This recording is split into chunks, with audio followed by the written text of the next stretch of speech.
Well, I'm here to introduce myself, kind of help you get to know me a little better. My name's Frank Anderson. I'm married to Deborah, and Deborah and I are both founding members. We were in the original group, so we've actually been part of Church 212 since before it was even an idea. But we have grown with the fellowship.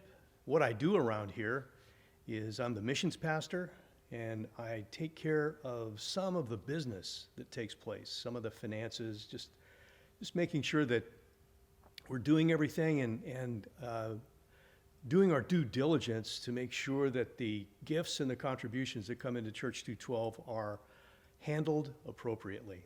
When people come and they give their offerings, they expect that due care is going to be exerted regarding the finances that they donate. And that's one of my jobs, is to make sure that that's the case. I moved to the Coachella Valley in 1971, shortly after I got off of active duty in the Army. I was still in the reserve component at the time, and moved to Palm Springs in 1971 for a business opportunity. And except for a couple of times that I was back in Denver because of some family needs, I actually have lived here continuously since then. So I don't know if I really like it here. It's too soon to tell. But I'm sure I'll make a decision here very soon. But we do enjoy the Coachella Valley. I was in the insurance business for a number of years. I had a small agency in Palm Springs. I was one of the minority owners in that business. And then later, I became involved with a pretty good-sized insurance agency in Indio. We had offices in Indio, Palm Desert, Banning, Rancho Cucamonga. I had about 50 people that were working in the agency, and I really felt like I wanted to begin to do something to make a difference. You know, I've heard it said that often we spend a lot of time trying to make a point, and sometimes it's important to make a point, but I think it's more important to make a difference. And I wanted to do something to make a difference, and I really felt God was moving me in the direction of law enforcement, believe it or not. Even though I had gone to Bible college before I went in the military and had been to university at Metropolitan State College in Colorado, I really felt like law enforcement was where I needed to be, and so I could make a difference. To shorten the story a little bit, I ended up going to work in my mid-40s, retiring from the insurance business, going into law enforcement in my mid-40s, and I ended up on the bomb squad. And that's what I did for almost my entire law enforcement career. I retired from the Sheriff's Department and the bomb squad in 2012. And I've been doing some freelance work, but focusing a lot on missions.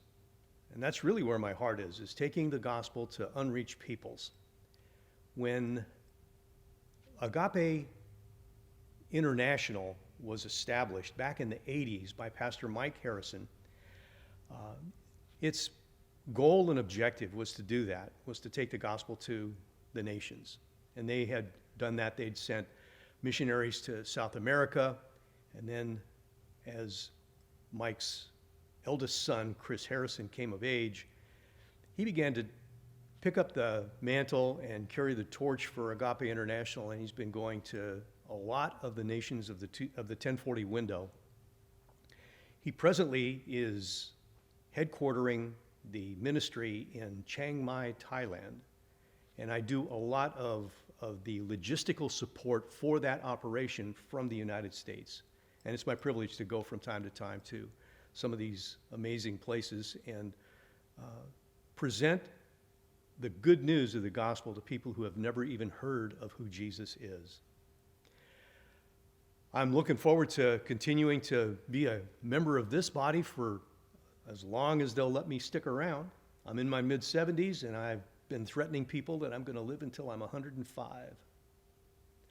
And The goal that we have here of taking the gospel around the block and around the world is something that really resonates with me. I can't wait until this pestilence, this COVID-19 isolation routine is behind us.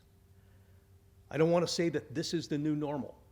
I want to say that this is a phase that we are passing through.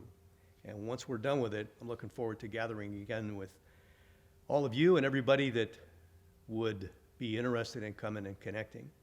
I know that we're going to continue to have an online presence as well as a physical presence. So, like they said back in the Jesus movement, I will see you here, there, or in the air.